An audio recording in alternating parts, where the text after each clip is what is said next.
Hello বন্ধুরা, আবারও চলে এসেছি নতুন একটা রেসিপি নিয়ে। এই রেসিপিটা 10 মিনিটের মধ্যে রেডি করে নিতে পারবেন ডিনার বা লাঞ্চে। ফ্রিজের মধ্যে 4-5 রকমের সবজি রয়ে যায়, সেই সবজি দিয়ে হেলদি একটা রেসিপি 10 মিনিটের মধ্যে ঝটপট বানিয়ে নিতে পারেন। আবার অতিথি আপ্যায়নও করতে পারেন, অফিসে টিফিন হিসাবেও নিয়ে যেতে পারেন। খেতে হয় অসাধারণ মজার। একবার হলেও বানিয়ে দেখবেন। চলুন ঝটপট দেখে নেওয়া যাক রেসিপিটি। প্রথমে আমি এখানে বাসমতি চাল নিয়েছি, আর চালটাকে ভিজিয়ে রাখতে হবে। আমি জল দিয়ে পরিষ্কার করে ধুয়ে আধা ঘন্টা মতো সাইডে রেখে দিলাম। চলে যাচ্ছি পরবর্তী ধাপে। একটা প্যানের মধ্যে দিয়ে দিলাম পরিমাণ মতো তেল।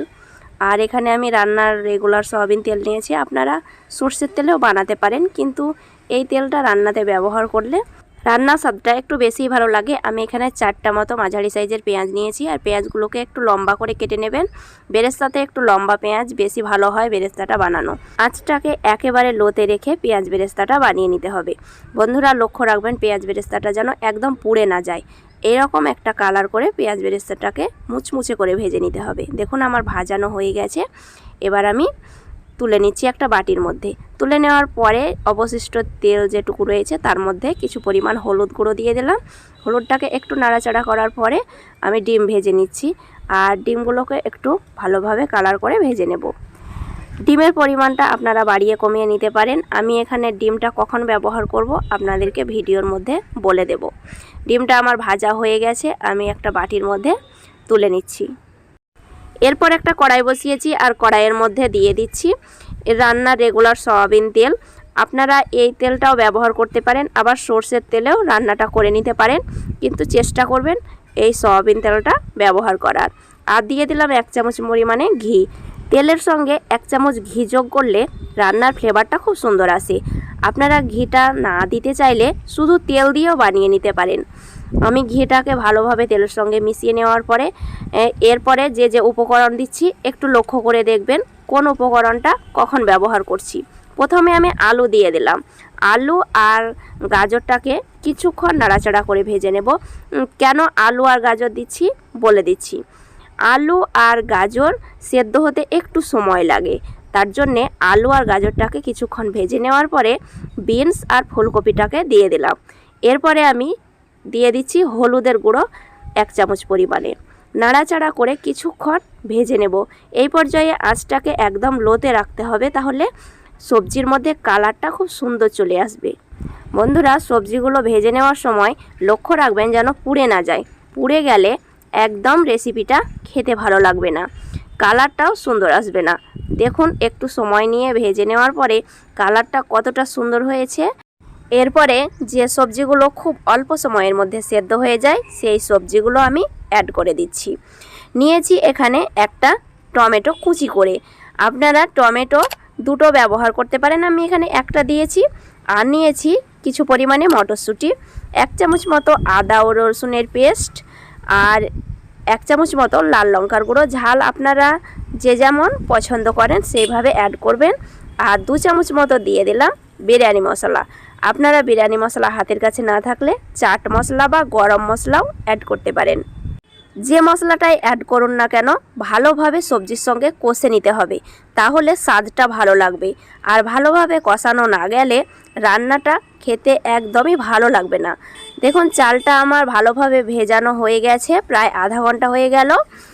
আর এই চালের মধ্যে আমি অ্যাড করে দিলাম 1 চামচ মতো সাদা তেল। তেলটা ভালোভাবে চালের সঙ্গে মিশিয়ে নিলে ভাতগুলো একদম ঝরঝরে থাকবে। আমি এখানে বাসমতি চাল ব্যবহার করেছি।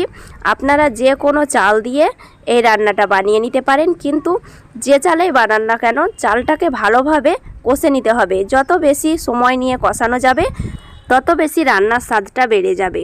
তাই ভালোভাবে কিছু সময় নিয়ে কষে নিতে হবে। আঁচটাকে একদম লোতে রেখে লক্ষ্য রাখতে হবে চালটা যেন তলাতে না লেগে যায়। কিছুক্ষণ কষে নেওয়ার পরে আমি দিয়ে দিচ্ছি জল। জলটা দেওয়ার সময় আপনারা লক্ষ্য রাখবেন 1 বাটি চালে 3 বাটি জল লাগবে। যে পাত্রে চালটা আপনারা মেপে নেবেন সেই পাত্রে জলটা মেপে দেবেন। আমি এখানে 1 বাটি চাল নিয়েছি, সেই বাটিতেই আমি 3 বাটি জল দিয়ে দিলাম। পরবর্তীতে জল লাগলে আবারও একটু গরম জল অ্যাড করতে পারেন। ঢাকা দিয়ে দিচ্ছি কিছুক্ষণের মতো। কিছুক্ষণ পর ফিরে আসছি। কিছুক্ষণ পর ঢাকনা খুলে দেখে নেব জলটা কতটুকু টেনে নিয়েছে আর তলাতে লেগে গেছে কিনা। অবশ্যই লক্ষ্য রাখতে হবে যে তলাতে লেগে গেল কিনা, তাই বারে বারে ঢাকনা খুলে নাড়াচাড়া করে দিতে হবে যেন তলাতে না লেগে যায়। দিয়ে দিচ্ছি স্বাদ মতো লবণ। প্রথমে আমি লবণ অ্যাড করে নিই। প্রথমে লবণ অ্যাড করলে সবজিগুলো একটু ঘেঁটে যেত। অবশ্যই জলটা দেবার সময় মেপে অ্যাড করবেন। বেশি পরিমাণে জল দিলে একদম রান্নাটা ঘেঁটে যাবে, খেতে ভালো লাগবে না। তাই জলটাকে মেপে দেওয়ার চেষ্টা করবেন। আবারও ঢাকা দিয়ে দিলাম কিছুক্ষণের মতো। কিছুক্ষণ পর ফিরে এলাম। চালগুলো আর সবজিগুলো পুরোপুরিভাবে সেদ্ধ হয়েছে কিনা একটু চেক করে নিচ্ছি।